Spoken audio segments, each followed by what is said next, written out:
at this point, I just have to say, WandaVision is such a success.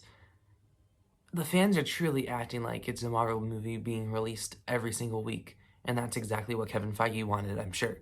So, because the theory videos from episode to episode, like I swear, all YouTube is WandaVision, WandaVision, WandaVision. And guess what? Now you've got this basically confirms that Marvel has got you locked until about June, because then we have Falcon and the Winter Soldier and Loki. And Fridays are just the best day of the week at this point. So, yeah, this was another really good episode. Episode 7, it's very, like episode 6, it's a very, much an episode where it just kind of bridges. Let me see. I want the thing, I want my gauntlet on. But anyways, like last week's episode, it's just very kind of building up towards the end, especially this whole episode as a whole. And I like this episode. It's not my favorite. I will definitely say that for sure. My favorite of the season is still episode 5.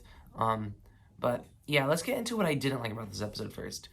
Vision was just dumb in this episode. I was just baffled whenever he was on screen. I'm like, is he forgetting since he was kind of died or something?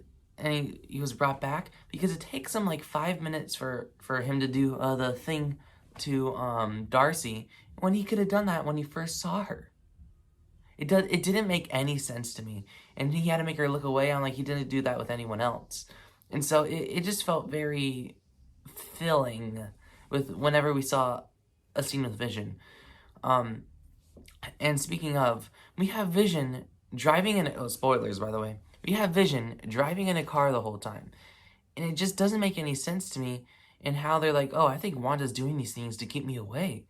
She's trying to keep me out. I'm like, can you just pick up Darcy and fly? Because they're like stopping the car, doing these interviews, and Vision even makes fun of that at some point, which is pretty funny.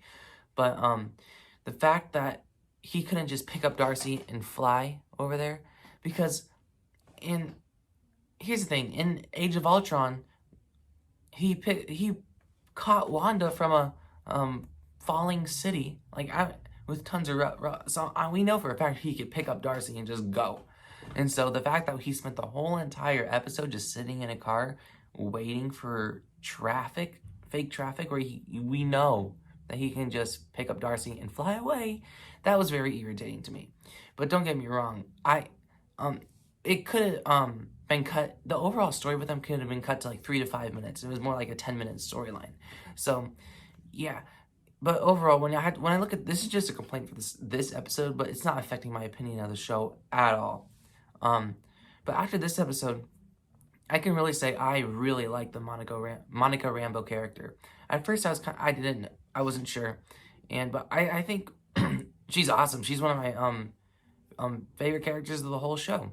Of course, besides Wanda and Vision, but she's my favorite character outside Wanda and Vision, and yeah, she's just awesome. Like this episode, she was doing all types of cool stuff, and she has powers now, it looks like, and yeah, it's just awesome to see her have some more stuff to do. I'll say even though I didn't really like this how lazy the scenes felt with Vision and Darcy, I like their dynamic a lot. It was really funny whenever they were talking and how Darcy was catching him up, and you know how type of character Darcy is and the type of character that Vision is, and so when they collided, it was just, like the funniest dynamic ever. Yeah, anyways, of course, the big spoiler of the show is that the ending reveals that Agnes was the person behind all of this. I know what I think about this twist, but I hope I'm fine with this twist, with Agnes pulling the strings in the background to get Wanda mad or upset or stuff like that. I just hope that the blame of all this isn't shifted onto Agnes. It's not because it's I don't like Wanda or anything. She's a great character in this in the Marvel movies. It's just if with Agnes being the villain the whole time and they shift all the blame towards Agnes, it just doesn't feel like much of a risk that this show is. The biggest thing I like about the show so far is that it's actually taking risk in the Marvel movies by making Scarlet Witch make almost like a bad guy. And so I just hope that they don't shift all of the blame onto Agnes. Of course, it's partially for both of them. I'd say it's about 50-50 because even though Agnes, maybe it looks like from the looks of it, she created it and Wanda was the person manipulating the people of it.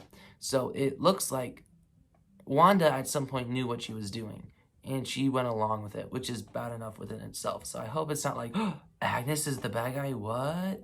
So I just hope it's not that. Unless if Agnes was mind controlling Wanda this whole time, but even that I don't like because within the time with this show that we got connected to Wanda, all of it was fake. And two, it's just too safe and close to the chest Marvel move for them to make because I want them to take this risk by making Wanda the big villain of the rest of the MCU. But who knows? I'm really, of course they had to cut to those credits as soon as the big twist happened. But of course that's the way the show rolls. I almost expect it at this point, and even though most people say, "Ah, oh, come on, it has to end here," every single week I'm like, that's a good place to stop it. I'm not saying I didn't like it. I love it, but it always feels properly ended at some point. It doesn't feel like they're ending it to jab something at you like some other people feel. But yeah, I really did like this episode. Like I said, it's not my favorite. That whole entire Vision just kind of being really dumb for about 10 minutes of the episode really irritated me when I was watching it, but I liked the dynamic that was going on between Vision and Darcy, and it had some very good setups for the rest of the show. And at this point, to really form my opinion on the show, of course I could say I like the show overall, even the next 2 episodes are crap, but it's really depends if these last 2 episodes are really crucial on how this goes for like how I see the show as a whole, because it has a fantastic setup. And these last 2 episodes are going to be the execution, and I know it. But yeah, I'm really excited and also nervous at the same time. I hope that they get it right. And yeah, anyways, I give this episode an 8 out of 10. Yeah, anyways, that's my review for WandaVision Season 1, Episode 7. So like, share, subscribe, and stuff like that. And adios.